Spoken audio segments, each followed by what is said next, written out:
Bueno, pues este es el video de la maqueta final.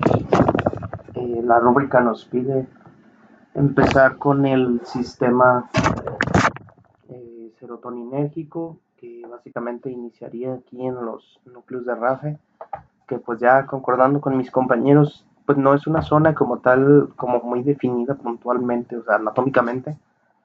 Sin embargo, pues sí se considera, sí se estudia, y este tendría que ver que va hacia los ganglios basales.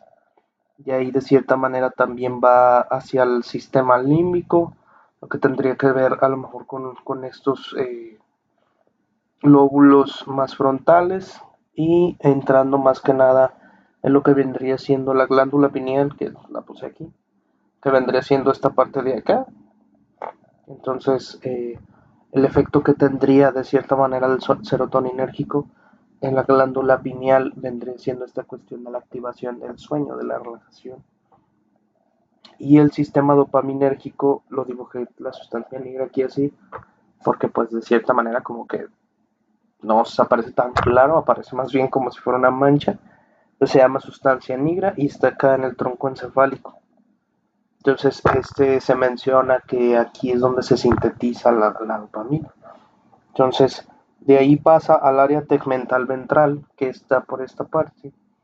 De ahí se va al núcleo accumbens, que lo puse como por aquí.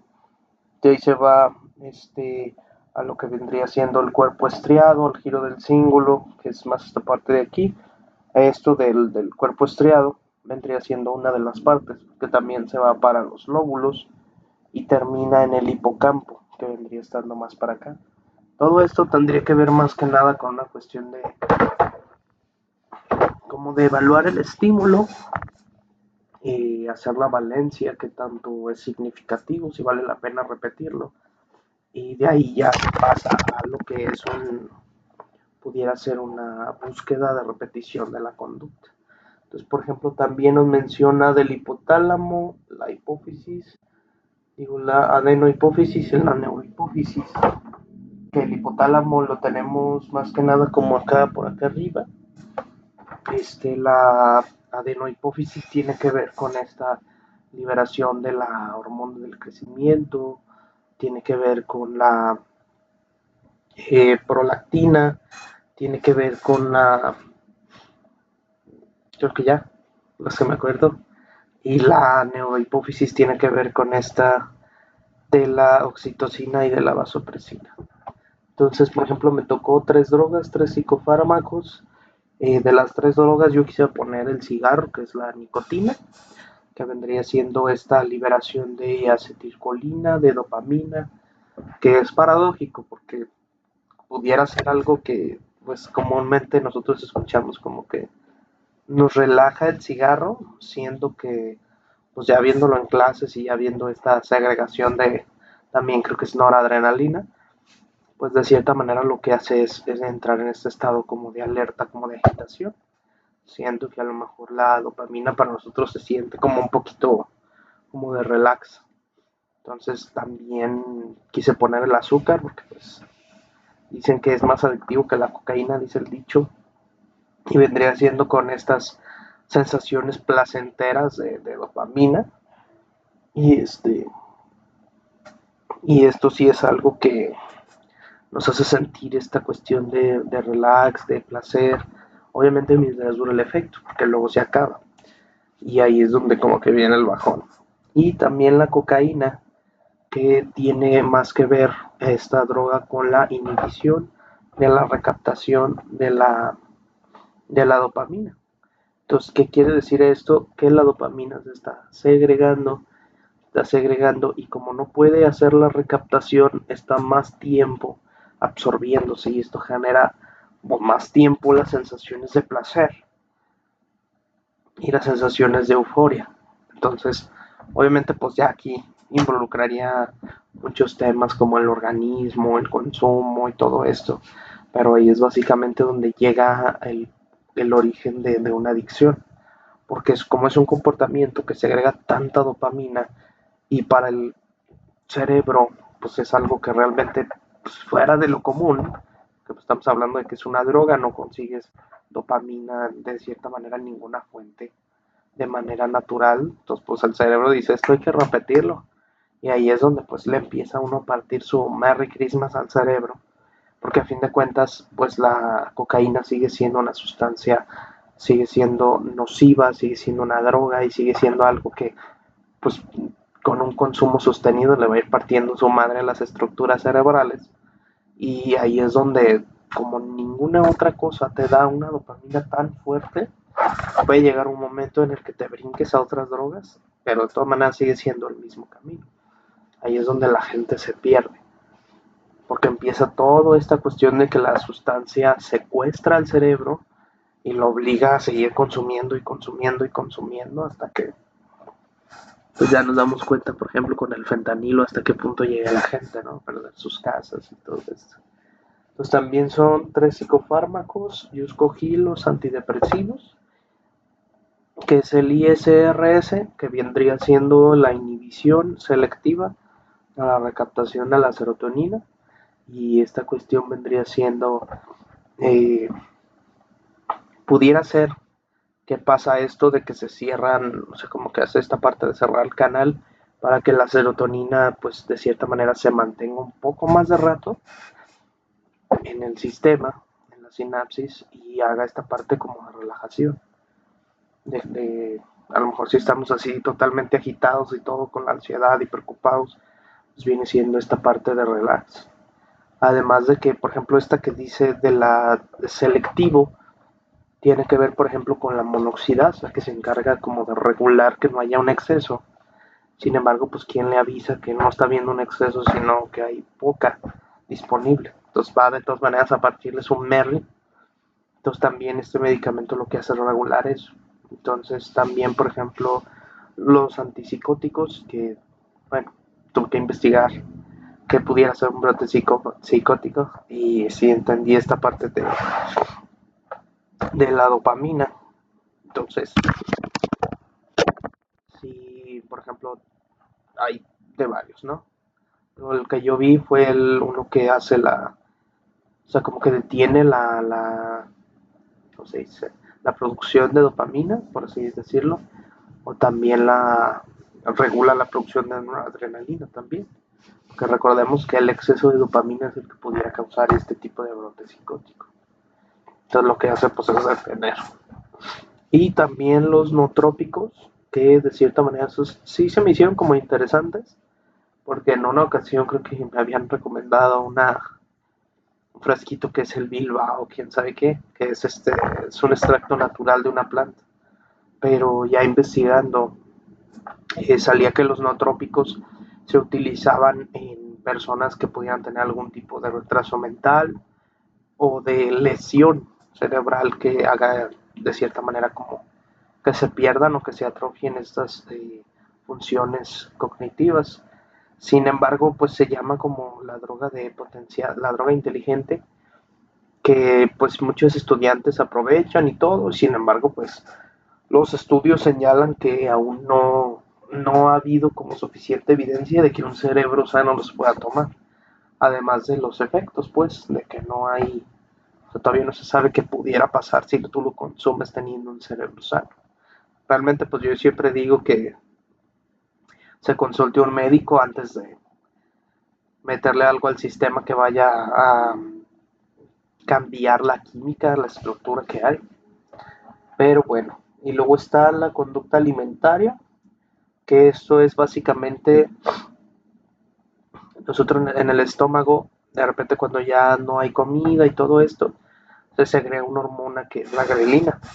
La grelina se segrega por el torrente sanguíneo y va a pegar allá al hipotálamo. Entonces el hipotálamo ya es el que detecta esta necesidad, hace que se busque la comida. Una vez que empezamos a comer, se empieza a bajar los índices de grelina y se segrega otra hormona que es la leptina, que es la hormona de la saciedad, que es cuando ya empieza esta parte de que ya comimos lo suficiente y se detiene, en el mejor de los casos, ¿eh?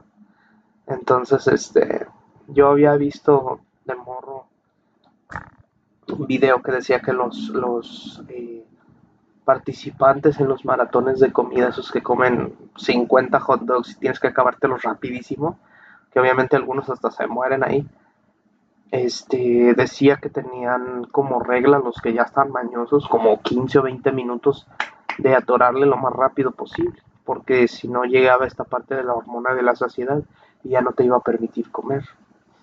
Que bueno, ya después pondremos en tela de juicio las prácticas que tiene este comportamiento, ¿no? Digo, las consecuencias.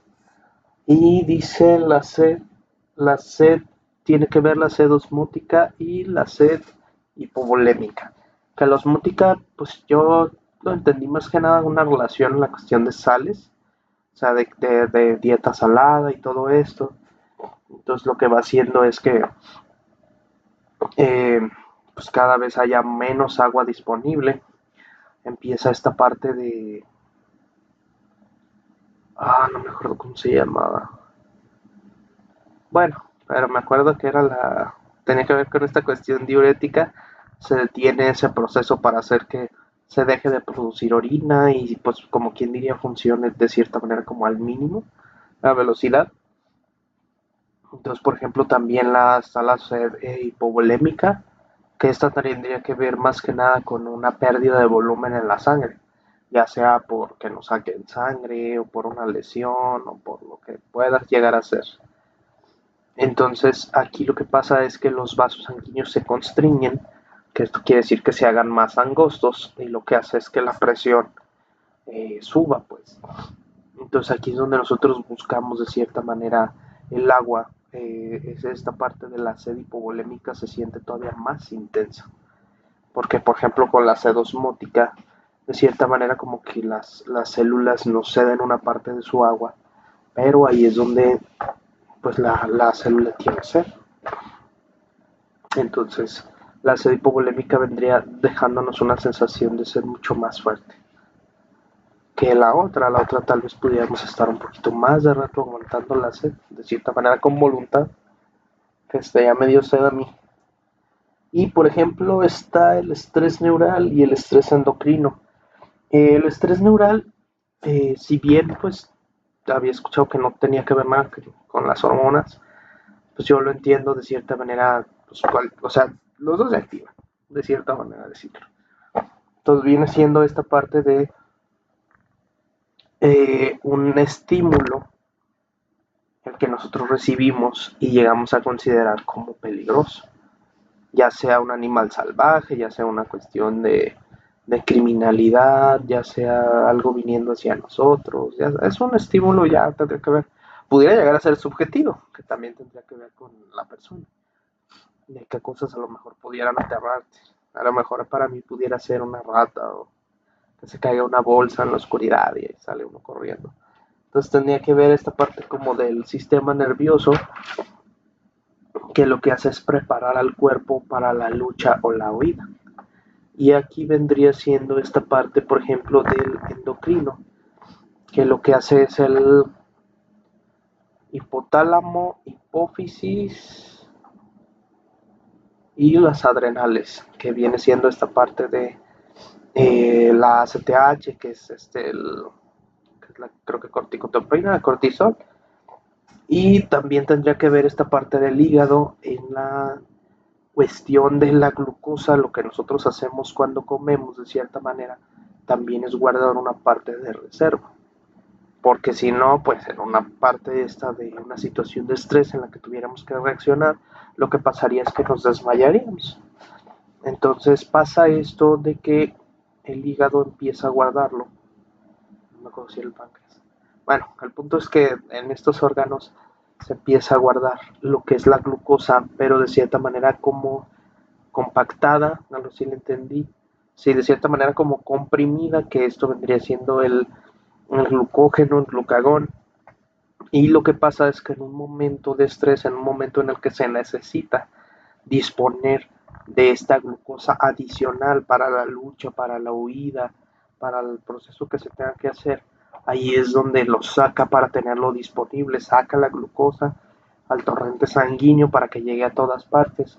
Por ejemplo, en la cuestión del neural, tenía que ver esta cuestión del cerebro para tomar decisiones rápidas.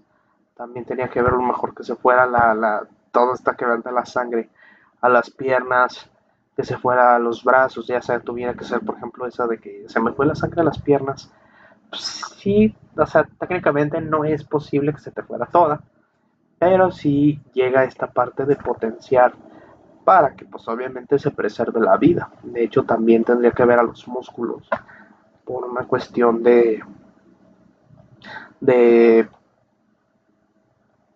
lucha, o ya sea de fuerza en este momento de preservar la vida. Se añade la fuerza. Por ejemplo, hubo un caso en una ocasión de un mafioso y le pusieron una bomba a su familia y dice la madre que ella recuerda que sonó el estruendo y que llegaba a la habitación donde estaba su hijo y una parte del techo se había caído en la cama de él y de cierta manera como que se estaba ahogando por el peso del techo que le había caído en todo el cuerpo. Entonces dice la madre que ella no sabe cómo, pero que llegó corriendo y trató de levantar el techo junto con su hija, que su hija pues era una niña. Entonces dice la madre que ella pudo levantar ese pedazo del tejado para que saliera el niño.